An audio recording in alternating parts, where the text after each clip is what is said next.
falaram. Eu queria lembrar de outra coisa aqui que eu acabei de me lembrar aqui. É uma acusação que eu já vi o Espiritismo receber algumas vezes, que é... Bom, são muitas, né? Vou lembrar uma aqui, que é de ser cientificista. Bom, primeiro, não acho que seja, mas o que é cientificismo, né?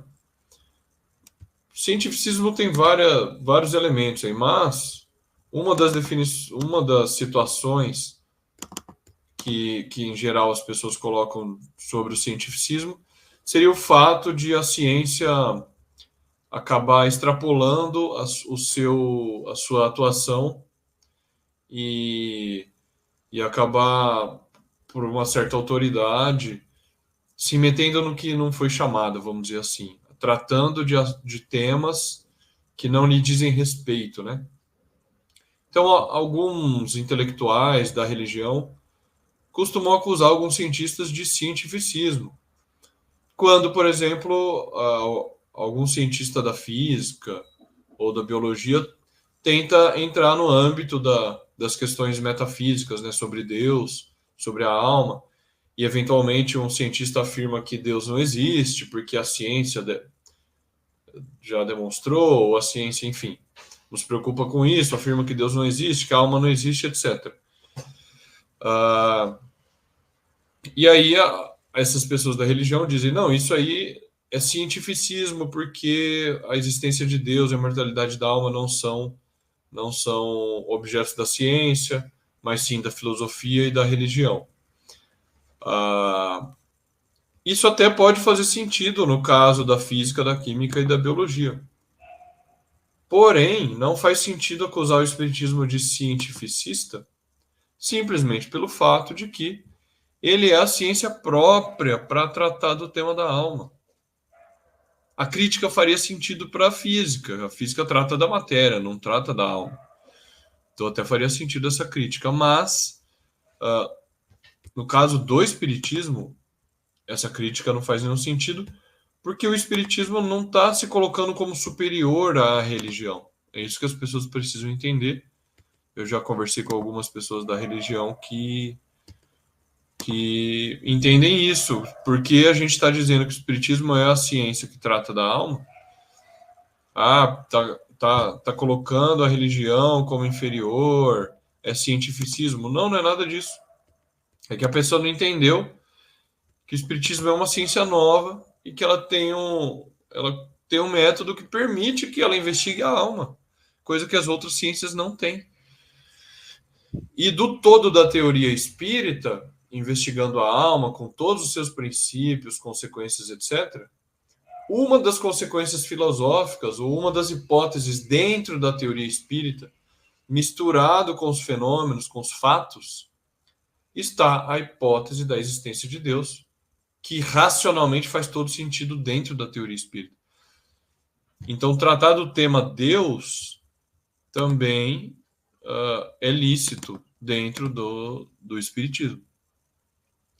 É claro que o espiritismo, e qualquer um que conhece de filosofia vai notar isso, ou de religião, o espiritismo não vai entrar profundamente nos caminhos da metafísica, porque ele vai tratar de Deus na medida em que os fenômenos espíritas permitam ele afirmar sobre Deus.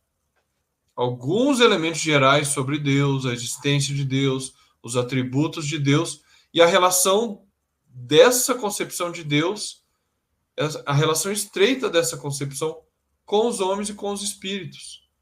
E aqui os homens e os espíritos é que têm os fatos observáveis, a partir dos quais se pode estabelecer aí os limites até onde o espiritismo vai com a reflexão sobre Deus. Não sei se eu consegui ser claro, mas o espiritismo ele não vai entrar profundamente na metafísica sobre Deus. Isso fica para a filosofia. Vou citar um exemplo aqui. Santo Agostinho é um filósofo, claro, ele é um espírito presente na obra de Kardec, mas é um filósofo lá do século V a.C., depois de Cristo. E ele vai falar que existem alguns conceitos de Platão, a ideia do bem, da verdade, da justiça, elas estão na mente de Deus. Olha, do ponto de vista da metafísica, você pode ir refletindo. Esses conceitos de Platão estão na mente de Deus ou não estão? Isso não é do âmbito do Espiritismo.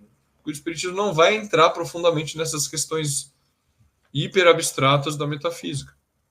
Ele vai ficar no que interessa e no que toca os fenômenos espíritas.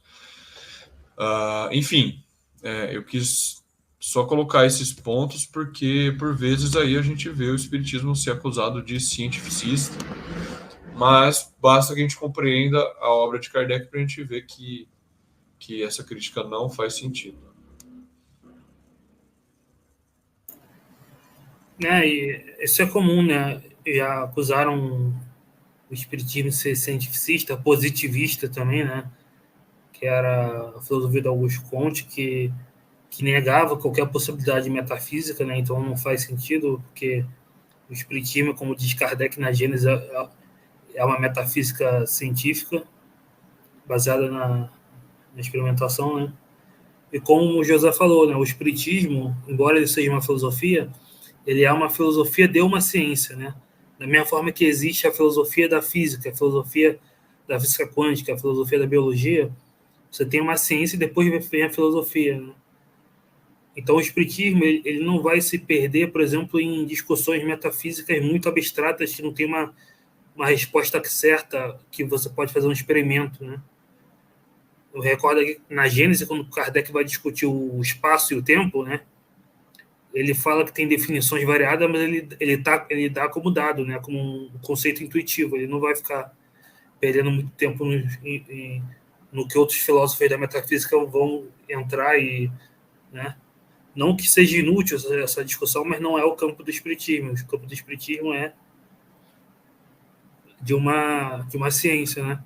Isso até combina bastante com o estudo do Livro dos Espíritos que a gente está fazendo no canal do Lauro, e a gente estava falando, né, que Kardec fala de Deus, né, dos atributos, mas a natureza íntima, o mais, né, ele não vai ficar especulando, né?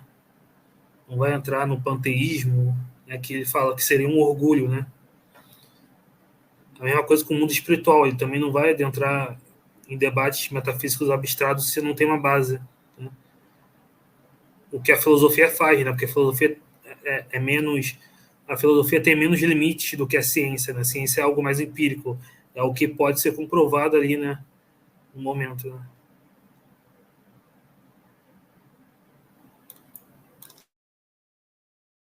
Tu leu meu pensamento, Érica. Eu estava pensando no estudo de segunda e eu ia comentar. Como a gente está estudando capítulo sobre Deus, né, no Livro dos Espíritos, tem muita coisa quente na memória, né? E é muito... O José iniciou esse assunto que é bem importante. É muito interessante a maneira e a habilidade que Kardec teve para fazer ciência. Porque ele consegue fazer... Por que tem que ter uma habilidade? Porque eu não posso passar determinados limites para não entrar em contradição, né, com a própria ideia do que é fazer ciência. Então, ele tinha uma habilidade muito especial, e é por isso que as pessoas que acusam ou criticam o espiritismo, né, sejam aquelas do âmbito da religião ou das outras ciências, quando elas estudarem a fundo a cientificidade, ou seja, o modo como o espiritismo faz a sua ciência, esses preconceitos vão cair por terra, né?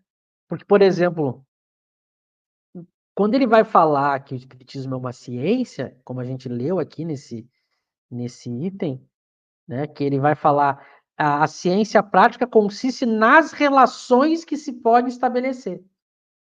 Então, a ciência espírita está nas relações que a gente estabelece com os espíritos. O que vem dessas relações, ele coloca como filosofia. E dentro dessa filosofia, é muito interessante, isso é um estudo que a gente vai fazer um dia, né? No próprio estudo de segunda, a gente vai logo cair nesse assunto, né? Que está muito ligado à primeira parte